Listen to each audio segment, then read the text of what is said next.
حاصل باب 2۔ دنیا میں تم سے زیادہ ذلیل عورت کوئی دوسری نہیں ہوگی، اس نے پاپا کو چلاتے سنا تھا۔ تم سے زیادہ ذلیل مرد کوئی دوسرا نہیں ہوگا۔ اس بار اس نے ممی کو پاپا سے بھی زیادہ بلند آواز میں ڈانٹتے سنا تھا۔ اس کا دل چاہتا تھا وہ وہاں سے بھاگ جائے اور دوبارہ کبھی وہاں نہ آئے۔ میں نے تم سے شادی کر کے زندگی کی سب سے بڑی غلطی کی ہے۔ تم جیسی عورت ٹائم پاس کرنے کے لیے ٹھیک ہوتی ہیں، ان کے ساتھ زندگی نہیں گزاری جا سکتی۔ کاش میں تم سے کبھی شادی نہ کرتا۔ پاپا کئی بار کہے جانے والا جملہ آج ایک بار پھر دہرایا تھا۔ وہ کمرے میں جانے کے بجائے لانج میں ہی بیٹھ گیا تھا۔ کمرے میں ان دونوں کا شور بہت زیادہ نمایاں ہوتا تھا کیونکہ اس کا کمرہ ان کے کمرے کے قریب تھا۔ اس شادی پر تمہیں مجھ سے زیادہ پچھتاوا نہیں ہو سکتا۔ میرے پیرنٹس نے ٹھیک کہا تھا، تمہارے پاس صرف روپیہ ہے، دماغ نہیں۔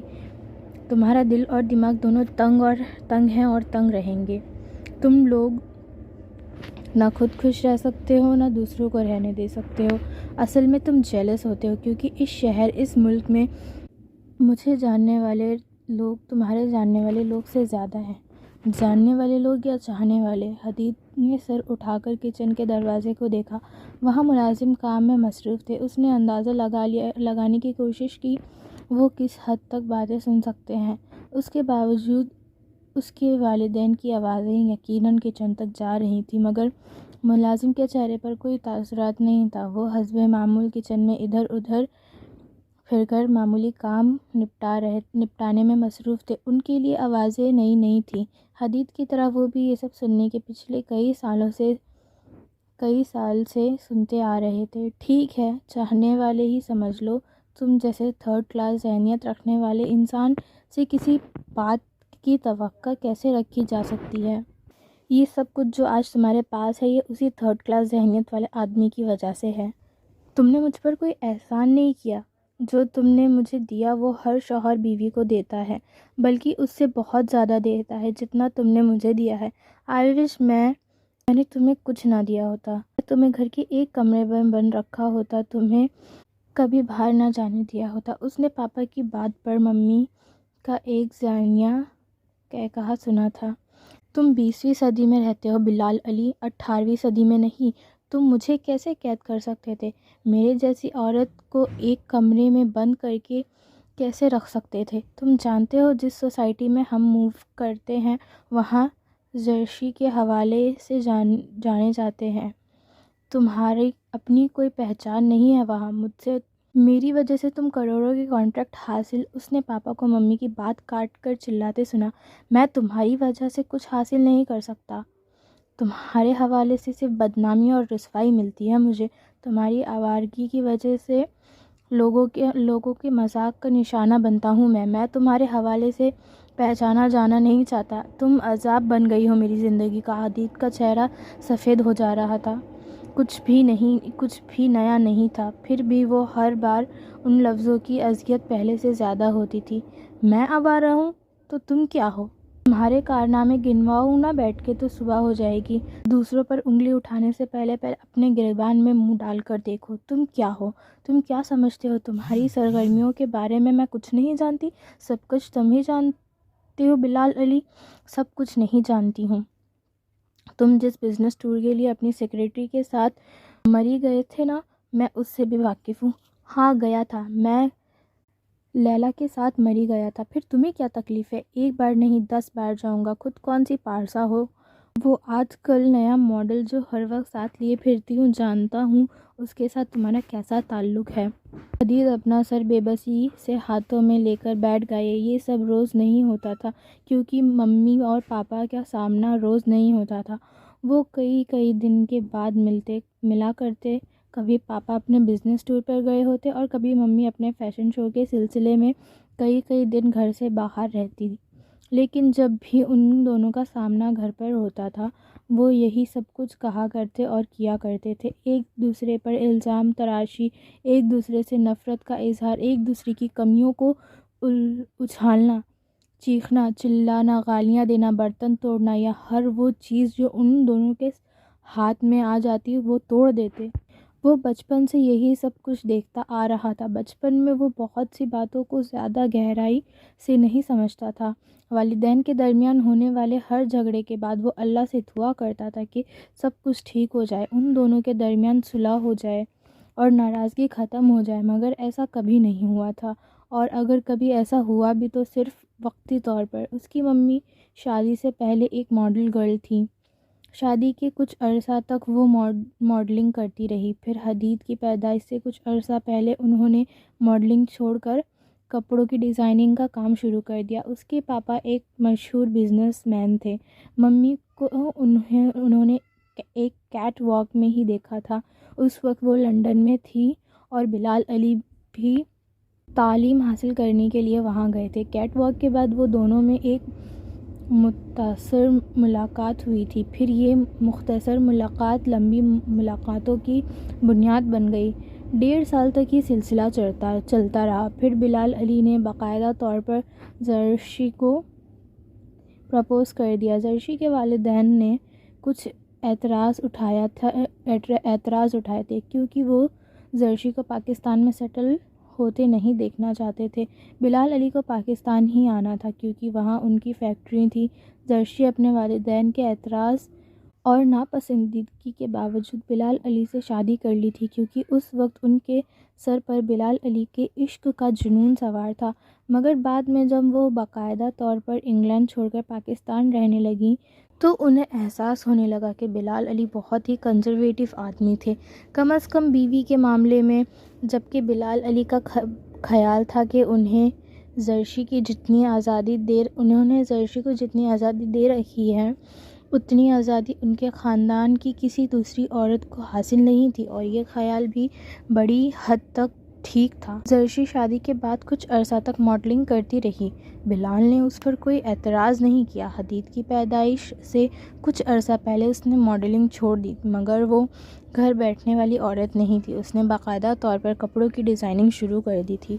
شروع میں بلال علی نے ہمیشہ کی طرح اس معاملے میں بھی اسے سپورٹ کیا تھا، مگر آہستہ آہستہ جب ان کی مصروفیت میں اضافہ ہونے لگا تو انہیں اعتراض ہونے لگا۔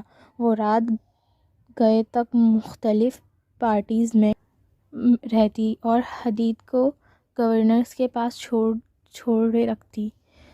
بات اگر صرف حدید اور گھر کو نظر انداز کرنے کی ہوتی تو شاید بلال علی برداشت کر لیتے، مگر زرشی نے بہت سے بوائے فرینڈز بھی بنا لیے تھے۔ وہ سارے ماڈلز جو اس کے کپڑوں کی ماڈلنگ کرتے تھے کھلے عام اس کے ساتھ گھومتے پھرتے تھے۔ وہ خود بھی گھر پر وقت گزارنے کے باوجود ان لوگوں کے ساتھ خوش رہتی۔ آہستہ آہستہ اس کے اور بلال علی کے اختلافات ابھر کر سامنے آنے لگے تھے، پھر گھر میں جھگڑے شروع ہو گئے تھے۔ بلال علی خود بھی کوئی زیادہ پارسا بندہ نہیں تھا اور یہ بات زرشی اچھی طرح جانتی تھی، اور اس کمزوری کو وہ ہر جھگڑے میں اچھالتی تھی۔ بلال علی اگر اس کے افیئرز اور اسکینڈل کی بات کرتے تو وہ ان کے افیئر کی تعداد گنوانے لگتی۔ وہ زندگی کو اس طریقے سے گزارنا چاہتی تھی جس طرح انگلینڈ میں گزارا کرتی تھی، کسی روک ٹوک کے بغیر، اپنی مرضی سے، اور بلال علی اس کے راستے میں جیسے ایک بڑی رکاوٹ بن گئے تھے۔ دوسری طرف بلال علی کو ہر گزرتے دن کے ساتھ اپنی حماقت پر پچھتاوا پہلے سے بھی شدید ہوتا۔ وہ حدید کے لیے اس کے ساتھ گزارا کر رہے تھے، اور اس لیے بھی کیونکہ انہوں نے حق مہر میں اسے اپنی جائیداد اور فیکٹریز کے شیئر کا ایک بڑا حصہ دے دیا تھا۔ اب اگر وہ اسے طلاق دیتے تو انہیں مالی طور پر کافی نقصان کا سامنا کرنا پڑتا۔ یہ وہ نہیں چاہتے تھے۔ انہوں نے زرشی کی طرح گھر سے باہر بہت سی سرگرمیاں تلاش کر لی تھی۔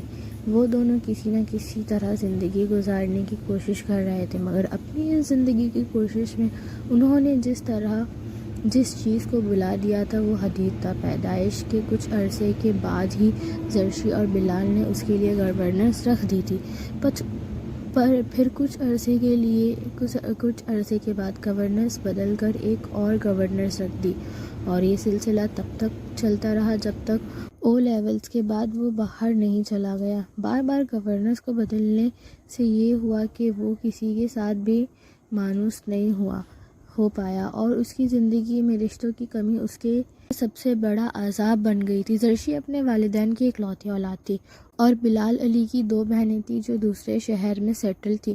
نتیجہ یہ ہوا کہ حدید بیرونی دنیا سے بالکل کٹ کے رہ گیا تھا۔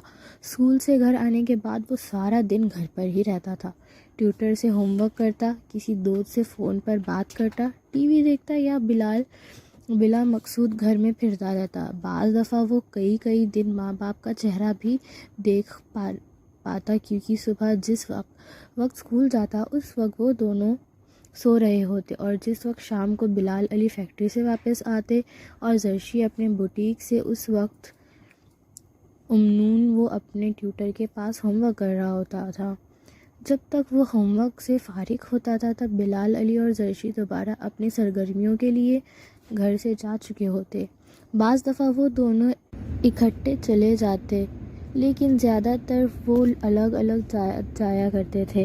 بہت کم ہوتا تھا کہ حدید ناشتہ، لنچ اور رات کے کھانے پر دونوں کو اکٹھا دیکھا ہوتا۔ چھٹی کے دن بھی ان دونوں کی اپنی مصروفیت ہوتی تھی۔ بچپن کی اس تنہائی نے اسے ایکسٹروورٹ کے بجائے انٹروورٹ بنا دیا تھا۔ وہ بہت خاموش رہا کرتا تھا۔ ماں باپ کے درمیان ہونے والے جھگڑوں کا نتیجہ یہ تھا کہ وہ خود کسی سے لڑ نہیں سکتا تھا۔ بلند آوازوں سے اسے خوف آتا تھا۔ اس کی کمپنی بھی شروع سے ہی محدود تھی اور وہ دوست بھی اس کے گھر میں ہونے والی کسی بات سے آگاہ نہیں تھے۔ حدید کو خوف آتا تھا کہ اگر وہ ان سے کچھ شیئر کرے گا تو وہ اس کا مذاق اڑائیں گے، صرف اس کا ہی نہیں بلکہ اس کے ماں باپ کا بھی، اور وہ یہ سب نہیں چاہتا تھا۔ اس لیے اس نے کبھی اپنے فرینڈ سے ماں باپ کے درمیان ہونے والے جھگڑوں کا ذکر نہیں کیا تھا۔ آہستہ ہی صحیح، لیکن وہ گھر کے ماحول کا عادی ہو گیا تھا۔ پہلے کی طرح اب اسے بات پر ماں باپ کی ضرورت محسوس نہیں ہوتی تھی۔ اس نے ہر کام ان کے بغیر کرنا سیکھ لیا تھا۔ ہاں، مگر بعض دفعہ وہ یہ ضرور سوچتا کہ اس کے ماں باپ اس کے بغیر بھی گزارا کر رہے ہیں، پھر انہوں نے اسے پیدا کرنے کی حماقت کیوں کی؟ اور اس وقت اسے اپنا وجود سب سے زیادہ بے وقعت لگتا۔ عمر بڑھنے کے ساتھ ساتھ بہت سی چیزیں سمجھ میں آنے لگی تھی، بعض ایسی حقیقتیں اور سچائیاں بھی جنہیں پہلے اس کا دماغ سمجھنے سے قاصر تھا۔ اسے مذہب سے کوئی لگاؤ نہیں تھا کیونکہ جس ماحول میں وہ رہتا تھا وہاں ایک دقیانوسی چیز سمجھی جاتی تھی۔ بلال علی اور زرشی دونوں بہت لبرل تھے۔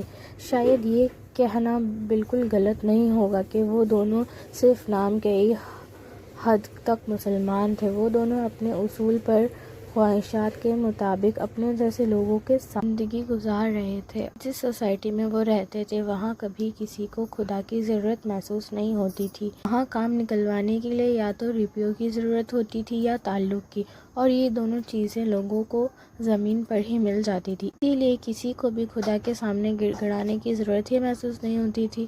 بلال علی اور زرشی نے یہ مذہبی آزادی حدید کو بھی دی تھی۔ بچپن میں اسے ایک مولوی صاحب نے گھر آ کر قرآن پاک پڑھا دیا تھا، تب اس کی عمر 9 سال تھی۔ بلال علی کا خیال تھا انہوں نے مذہب کے متعلق اپنے سارے فرائض ادا کر دیے تھے۔ حدید نے کبھی بھی نماز پڑھنے کی کوشش نہیں کی تھی، مگر ہر بار جب اس نے امتحانات ہو رہے تھے یا جب زرشی اور بلال علی میں بہت زیادہ جھگڑے ہوتے تھے پھر وہ لاشعوری طور پر خدا سے سب کچھ ٹھیک ہو جانے کی دعا ضرور کرتا تھا، مگر کبھی بھی اسے یہ نہیں لگتا تھا کہ اس کی دعا قبول ہوئی تھی۔ بلال علی اور زرشی کے جھگڑے ہمیشہ اسی رفتار کے ساتھ ہوتے رہے تھے اور امتحان میں بھی وہ ہمیشہ دوسری یا تیسری پوزیشن ہی لا پاتا۔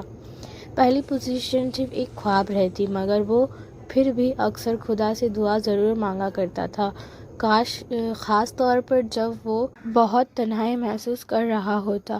او لیولز میں پہنچنے تک وہ بہت میچور اور سنجیدہ ہو چکا تھا۔ او لیولز کے دوران اس کی زندگی میں ایک بہت بڑی تبدیلی آئی تھی۔ اس رات وہ کھانا کھانے کے بعد اپنے کمرے میں گیا تھا جب عاصم اس کے پیچھے ہی آ گیا تھا۔ آپ کا فون ہے، اس نے حدید کو اطلاع دی تھی۔ حدید باہر لانچ میں آ گیا تھا۔ اس کے دوست اکثر اس وقت فون کیا کرتے تھے۔ اس رات بھی اس نے یہی سوچ کر فون اٹھایا تھا کہ اس کے کسی دوست نے اسے رنگ کیا ہوگا، مگر ریسیور سے آنے والی آواز سن کر اسے جھٹکا لگا تھا۔ وہ کوئی لڑکی تھی۔ کیسے ہو حدید؟ آواز میں بلا کی بے تکلفی تھی۔ وہ کچھ حیران ہوا تھا۔ سوری، میں نے آپ کو پہچانا نہیں، اس نے کچھ ہچکچاتے ہوئے کہا۔ اور یہ بڑے افسوس کی بات ہے، دوسری طرف سے جواب بڑے شرارت امیز لہجے میں دیا گیا تھا۔ وہ چند لمحوں کے لیے کچھ بول نہیں سکا۔ دیکھیں، میں نے واقعی آپ کو نہیں پہچانا ہے، آپ پلیز اپنا نام بتا دیں، اس نے چند لمحوں کے توقف کے بعد کہا تھا۔ تم مجھے کسی بھی نام سے بلا سکتے ہو۔ حدید اس بار جواب سن کر کچھ الجھا تھا۔ چلو پریشان مت ہو، تم ٹینا کہہ سکتے ہو۔ شاید اس کی الجھن سمجھ گئی تھی، لیکن میں کسی ٹینا کو نہیں جانتا۔ کوئی بات نہیں، آہستہ آہستہ جان جاؤ گے، میں نے اسی لیے تو فون کیا ہے۔ دیکھیں، آپ کو شاید کوئی غلط فہمی ہوئی ہے، آپ مجھے بتائیں آپ نے کس کے نمبر پر رنگ کیا ہے؟ دوسری طرف سے اس لڑکی نے پورے اطمینان سے گھر کا فون نمبر بتا دیا تھا۔ اب اس بات میں تو کوئی شبہ نہیں رہا تھا کہ اس نے پوری طرح سوچ سمجھ کر ہی وہاں فون کیا تھا۔ اگر چاہو تو گھر کا پتہ بھی بتا سکتی ہوں، دوسری طرف سے فون نمبر بتانے کے بعد کہا گیا تھا، اور پھر حدید کے گھر کا پتہ اس لڑکی نے دہرایا تھا۔ فوری طور پر حدید کے سمجھ میں کچھ نہیں آیا تھا کہ وہ کیا کرے۔ جو لڑکی اس کے ایڈریس تک جانتی تھی، وہ اور کیا جانتی تھی۔ آپ کیا چاہتی ہیں؟ اس نے بے حد محتاط ہو کر پوچھا۔ بہت سی چیزیں ہیں۔ سب سے پہلی چیز تو یہ ہے کہ مجھے آپ کے بجائے تم کہہ کر مخاطب کرو۔ دوسری چیز یہ ہے کہ مجھ سے باتیں کرو، بالکل دوست کی طرح، یوں جیسے ہم بہت دیر سے ایک دوسرے کو جانتے ہیں۔ دیکھیں، آپ مجھے غلط سمجھ رہی ہیں، میں ایسا ویسا لڑکا نہیں ہوں، لیکن میں ایسی ویسی لڑکی تو ہوں، دوسری طرف سے کہا لگا کر کہا گیا۔ حدید نے فون بند کر دیا تھا، لیکن ریسیور کریڈل پر رکھتے ہی ایک بار پھر فون کی گھنٹی بجنے لگی تھی۔ حدید نے کچھ ڈرتے ڈرتے فون اٹھایا تھا اور اس کا خدشہ درست تھا، دوسری طرف پھر وہی تھی۔ حدید نے اس بار فون بند کرنے کے بعد ریسیور کریڈل پر نہیں رکھا تھا۔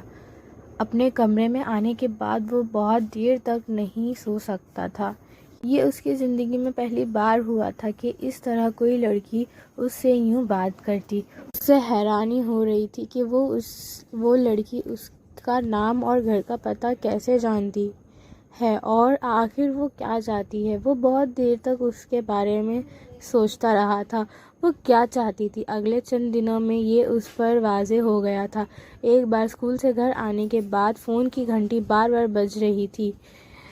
اس نے ملازم کو کہہ دیا تھا کہ کسی لڑکی کے فون پر اسے نہ بلایا جائے، لیکن اس لڑکی کے پاس شاید فون کرنے کے علاوہ اور کوئی کام نہیں تھا۔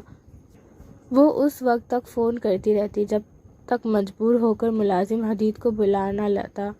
کچھ دیر وہ چلاتا، اسے جھڑکتا، اس کی گفتگو سنتا رہتا اور پھر وہ فون بند کر دیتا۔ وہ اس سے عجیب احمقانہ باتیں پوچھتی رہتی تھی، جیسے آج تم نے لنچ میں کیا کھایا، کس طرح کے کپڑے پہنے، رات کے کھانے میں کیا کھاؤ گے، ٹی وی پر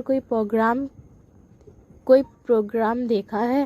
اس کے سوالوں سے اکتا جاتا، مگر مسلسل سوال کرتی رہتی اور وہ مجبوراً جواب دیتا رہتا۔ اسے اندازہ نہیں ہوا کب، کیوں اور کیسے، مگر اس لڑکی کی فون کی عادت ہو گئی تھی، اور اس بات کا پتہ اسے تب چلا تھا ایک دن اس کا فون نہیں آیا۔ وہ لاشعوری طور پر اس کے فون کا انتظار کرتا رہتا، مگر وقت آہستہ آہستہ گزرتا گیا تھا۔ 1 گھنٹہ، 2 گھنٹے، 3 گھنٹے، اور پھر شام ہو گئی تھی اور رات 10 بجے تک وہ وہیں لانج میں فون کے پاس بیٹھا رہا تھا، مگر فون نہیں آیا تھا۔ اس رات اس نے سوتے وقت خود کو پہلے سے بھی زیادہ اداس، تنہا اور بے چین محسوس کیا تھا۔ پھر 3 دن تک اس کی یہی حالت رہی تھی۔ اس لڑکی نے 3 دن تک فون نہیں کیا تھا، اور وہ 3 دن میں فون کے علاوہ جیسے سب کچھ بھول گیا تھا۔ اسکول سے آنے کے بعد وہ سارا دن وہیں لانج میں فون کا انتظار کر رہا تھا۔ تب پہلی بار اسے اندازہ ہوا کہ اس لڑکی کی آواز اور فون کال اس کی زندگی کا کتنا اہم حصہ بن چکا تھا۔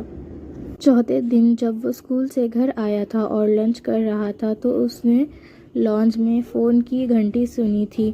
وہ بے اختیار لنچ پلیٹ پھینک کر بھاگتا ہوا لانچ میں آ گیا تھا۔ فون پر وہی آواز تھی، 3 دن سے کہاں تھی تم؟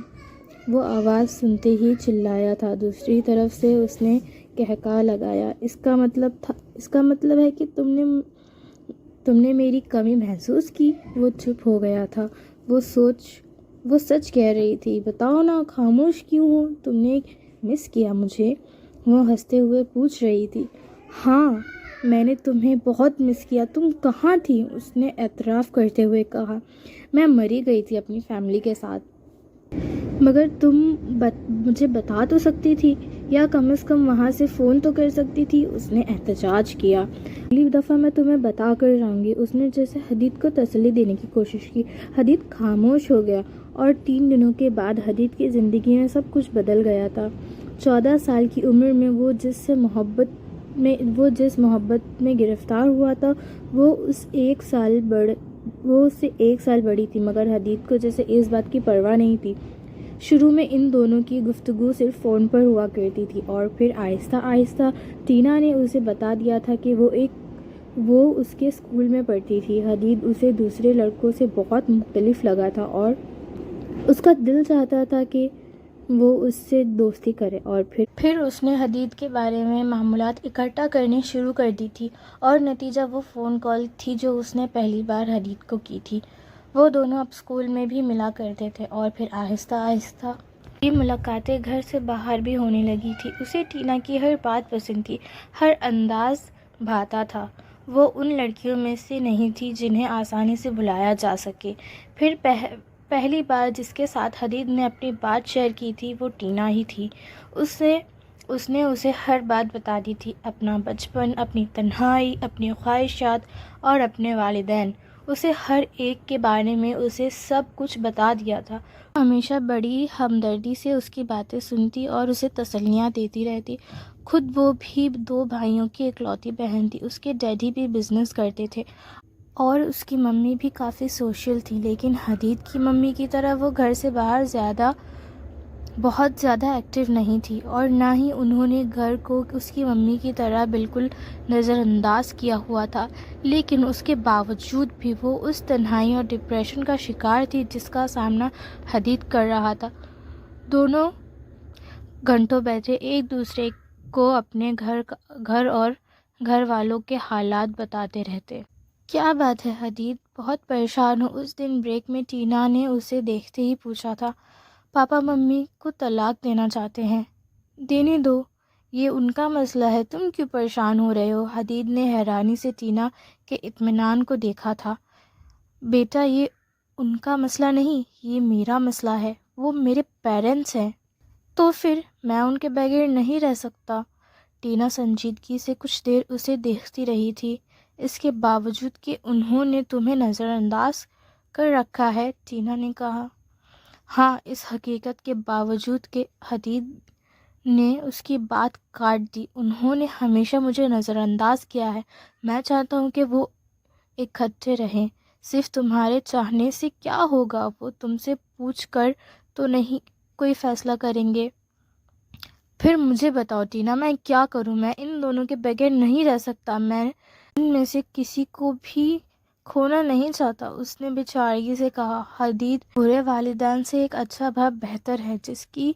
جس طرح کی زندگی تم گزار رہے ہو، اس سے بہتر ہے کہ تم ان دونوں کو الگ ہی ہو جانے دو۔ کم از کم وہ تمہیں ان روز کے جھگڑوں سے نجات مل جائے گی۔ نہیں، تم یہ سب کچھ نہیں سمجھ رہی، تم کچھ بھی نہیں سمجھ سکتی۔ وہ اکٹھے رہیں گے تو کبھی نہ کبھی ایک دوسرے کو سمجھ جائیں گے، کبھی نہ کبھی ایک دوسرے کی عزت کرنے لگیں گے۔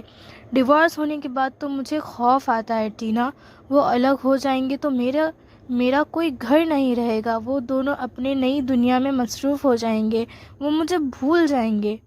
ٹینا نے اسے ہمدردی سے دیکھا تھا۔ اسے حدید پر ترس آ رہا تھا۔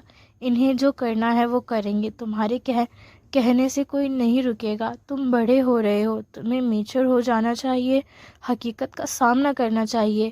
ان کے درمیان ہم آہنگی ہونی ہوتی تو بہت پہلے ہو جاتی۔ 16-17 سال ایک لمحہ عرصہ ہوتا ہے جو کپل اتنا عرصہ اکٹھا رہنے کے بعد بھی اس طرح کی زندگی گزارے، وہ اگلے 16-17 سال بھی اسی طرح زندگی گزارتے ہیں۔ تم ان دونوں کے بارے میں سوچ سوچ کر خود کو پریشان مت کرو، تم اپنی زندگی کے بارے میں سوچو، اپنے لیے اپنی ایکٹیویٹیز ڈھونڈو۔ یہ سب کچھ صرف تمہارے ساتھ ہی نہیں ہو رہا، بہت سے لوگوں کے ساتھ ہوتا ہے، اور ان میں سے کوئی بھی مرتا نہیں، سب زندہ رہتے ہیں۔ ٹینا اسے کسی بڑے کی طرح سمجھا رہی تھی اور وہ بے بسی سے اس کی باتیں سن رہا تھا۔ بریک ختم ہونے کے بعد وہ اپنی کلاس میں آ گئے تھے۔ اگلے چند ہفتوں میں گھر میں ہونے والے جھگڑے میں شدت آ گئی تھی۔ زرشی اور بلال علی جیسے پوائنٹ آف نو ریٹرن پر پہنچ چکے تھے۔ دونوں طرف سے ایک دوسرے پر الزامات کی بارش کی جاتی، دونوں کے ہاتھ جو چیز آتی وہ ایک دوسرے پر پھینک مارتے۔ ہر رات حدید گھنٹوں ننھے بچوں کی طرح اپنے تکیے میں منہ چھپا کر روتا رہتا۔ باہر سے آنے والی آوازیں اور شور اس کے اعصاب کی بری طرح متاثر کر رہے تھے۔ بعض دفعہ اس کا دل چاہتا تھا وہ ہاتھ جوڑ کر ان دونوں کے سامنے جائے اور انہیں کہے کہ وہ یہ سب نہ کرے۔ ہر بار وہ صرف سوچ کر ہی رہ جاتا۔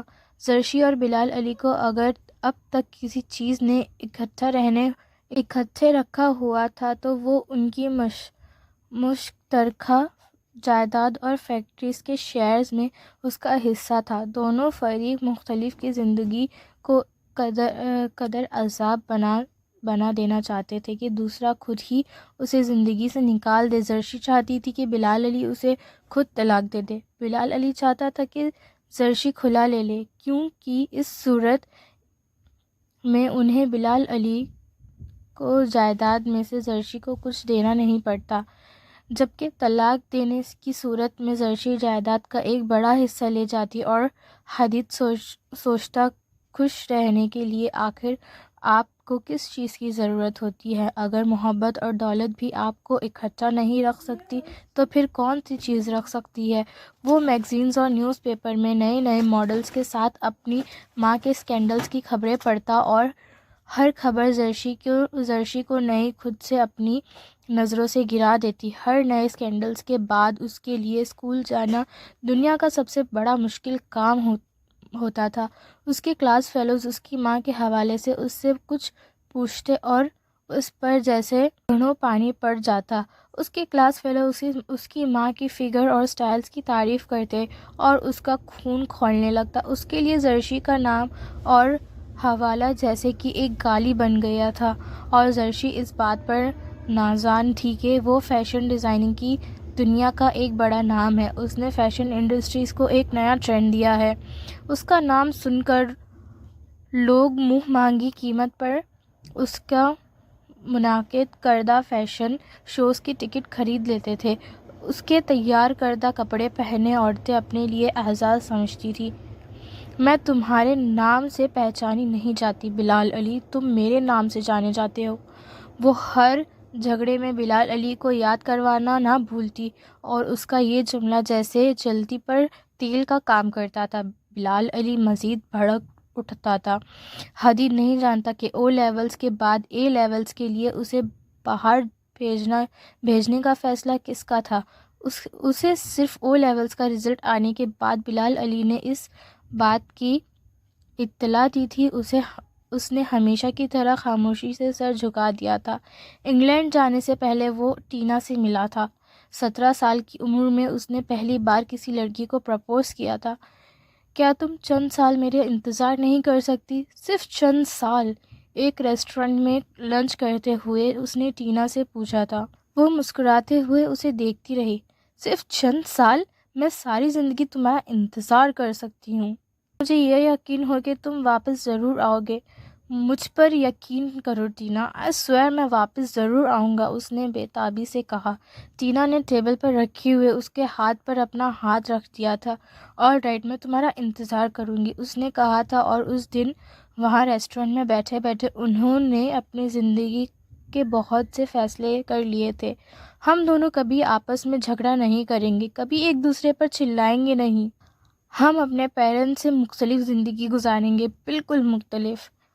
ایک دوسرے کی بات سنیں گے، ایک دوسرے کی عزت کریں گے. ہمارا گھر گھر ہوگا، زمین کا ٹکڑا نہیں. ہم کبھی ایک دوسرے سے الگ نہیں ہوں گے. ہم کبھی اپنے بچوں کے ساتھ وہ سب نہیں کریں گے جو ہمارے پیرنٹس نے ہمارے ساتھ کیا تھا.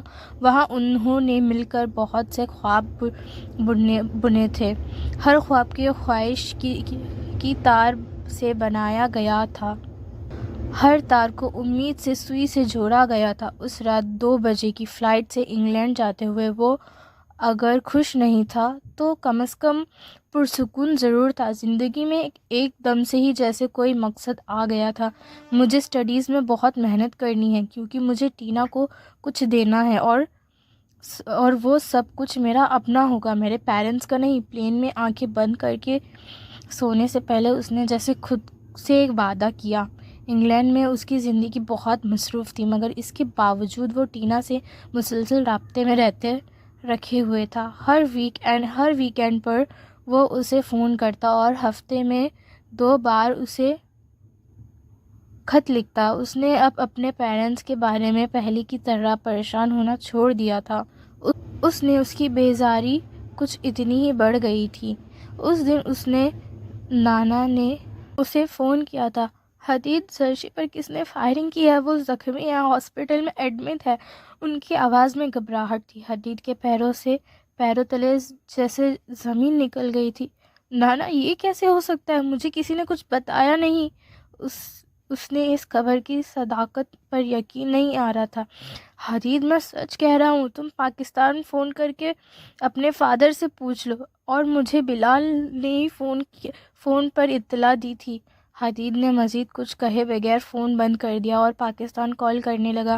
بلال علی سے رابطہ کرنے پر اس خبر کی تکذیب ہو گئی تھی.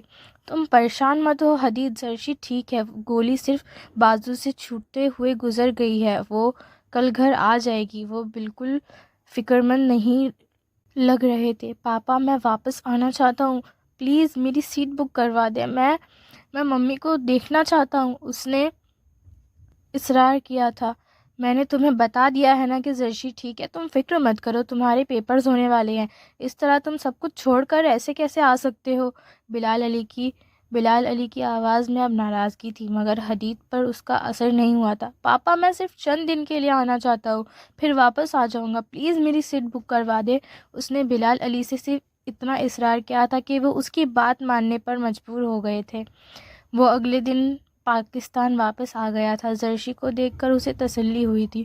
وہ گھر آ چکی تھی اور بازو پر بندھی ہوئی ایک بینڈیج کے علاوہ وہ بالکل ٹھیک تھی، لیکن اس کا رویہ بہت عجیب تھا. میں جاننا چاہتی ہوں مجھ پر کس نے فائرنگ کروائی ہے اور میں اسے معاف نہیں کروں گی، اس نے جیسے حدید سے کہا. ممی، آپ پر کس نے فائرنگ کروائی ہے؟ اگر آپ جانتی ہیں تو پلیز پولیس کو بتائیں تاکہ وہ ان لوگوں کو پکڑ سکے. حدید بے حد پریشان ہو گیا تھا. ہر کام پولیس کو نہیں کرنا ہوتا، بعض کام خود کرنے چاہیے. اس کا لہجہ بہت عجیب تھا. آپ پاپا کو بتائیں، وہ کچھ نہ کچھ ضرور کر لیں گے. حدید نے اصرار کیا تھا. بلال علی، وہ تو زرشی کچھ کہتے رک گئی تھی. اس نے حدید کا چہرہ بہت غور سے دیکھا تھا. یہ سب تمہارے باپ نے کروایا ہے اور اب میری باری ہے. وہ دم بخود ہو گیا تھا. میں جانتی ہوں تمہیں یقین نہیں آ رہا، کسی کو بھی یقین نہیں آئے گا، مگر یہ سب تمہارے باپ نے کیا ہے. ممی، وہ کیوں آپ کو I don't believe it. مجھے یقین ہے آپ کو ضرور کچھ غلط فہمی ہو گئی ہے. مجھے کوئی غلط فہمی نہیں ہوئی، سمجھے. اگر شک ہے تو اپنے باپ سے پوچھو. زرشی نے اس کا ہاتھ جھٹکتے ہوئے کہا. وہ سیدھا بلال علی کے پاس فیکٹری میں چلا گیا تھا. تمہاری ماں کو عادت ہے اس طرح کی بکواس کی، تم اس کی باتوں پر دھیان مت دو. بلال علی نے اس کے سوال کا جواب میں اطمینان سے کہا. مگر پاپا، وہ کسی وجہ کے بغیر اس طرح الزام کیوں لگائیں گی؟ اس عورت کا دماغ خراب ہو چکا ہے. وہ کسی کے بارے میں کسی بھی وقت کچھ بھی کہہ سکتی ہے. بلال علی نے تیزی سے اس کی بات کاٹ دی. اس کے ساتھ یہ سب کچھ اس کی اپنی حرکتوں کی وجہ سے ہوا ہے. تم جانتے ہو اس حادثے کے وقت وہ کس حالت میں تھی. رات کے 2 بجے وہ شراب پی کر ایک ماڈل کے ساتھ گاڑی میں پھر رہی تھی. اس کے بیکال وہ اس کا دوست ہے، اور زرشی کے ایسے کتنے دوست ہیں یہ تم مجھ سے بہتر نہیں جانتے ہوگے۔ اب اگر ان میں کسی نے بھی رقابت کی بنا پر یہ کام کیا ہے تو وہ اس کا الزام میرے سر پر تھوپ سکتی ہے۔ مجھے اگر اس کا قتل کروانا ہوتا تو بہت عرصہ پہلے کروا چکا ہوتا، 30 سال انتظار نہ کرتا۔ انہیں اپنی صفائی میں اور بھی بہت کچھ کہا تھا۔ حدید ان کے آفس سے نکلنے کے بعد واپس گھر آ گیا تھا۔ وہ سیدھا ٹینا کے پاس گیا تھا۔ حدید، تم ان سب باتوں کو ذہن پر سوار مت کرو، تم بس اپنی اسٹڈیز پر دھیان دو۔ تم واپس انگلینڈ جا کر اے لیولز کے پیپر دو۔ اپنے پیرنٹس کے بارے میں تم کچھ نہیں کر سکتے، ٹینا نے بڑی لاپرواہی سے اسے سمجھایا تھا۔ ٹینا، میں کسی چیز پر ذہن مرکوز نہیں کر پا رہا۔ میں ان دنوں کے لیے فکر مند ہوں۔ جس نے ممی پر اس بار فائرنگ کروائی ہے وہ حرکت دوبارہ بھی کر سکتا ہے۔ ممی کا خیال ہے کہ یہ پاپا نے کروایا ہے اور وہ اس کا بدلہ لینا چاہتی ہیں۔ مجھے نہیں پتا کہ ان دونوں میں سے کون سچا ہے اور کون جھوٹا ہے، مگر دونوں میرے پیرنٹس ہیں، ان کے ساتھ میرا خون کا رشتہ ہے۔ ان میں سے جس کو بھی نقصان پہنچے گا، تکلیف تو مجھے ہوگی۔ میری سمجھ نہیں آتا حدید کہ تمہارے پاس اپنے ماں باپ کے علاوہ اور کوئی ٹاپک کیوں نہیں ہے۔ تم ہمیشہ ان کے ہی قصے لے کر بیٹھے رہتے ہو۔ تم مجھ سے بات نہیں کر سکتے، بلیو می۔ حدید نے حیرانی سے اسے دیکھا تھا۔ اس کے چہرے پر بیزاری نمایاں تھی۔ ٹینا، وہ میرے پیرنٹس ہیں، مجھے ان سے محبت ہے۔ تمہاری زبان پر ہر وقت وہ ایک ہی جملہ رہتا ہے، میرے پیرنٹس ہیں، مجھے ان سے محبت ہے۔ تمہیں ان کے علاوہ کسی اور سے محبت نہیں۔ ٹینا، تمہیں کیا ہو گیا ہے؟ تم کیا کہہ رہی ہو؟ حدید نے اس کے بدلتے ہوئے لہجے پر حیرانی ہو رہی تھی۔ میں ٹھیک کہہ رہی ہوں، تمہیں مجھے محبت کا جھانسا نہیں دینا چاہیے تھا۔ تمہارے لیے تمہارے پیرنٹس کی محبت ہی کافی ہے۔ تمہیں تو کسی دوسرے کی محبت کی ضرورت ہی نہیں ہے۔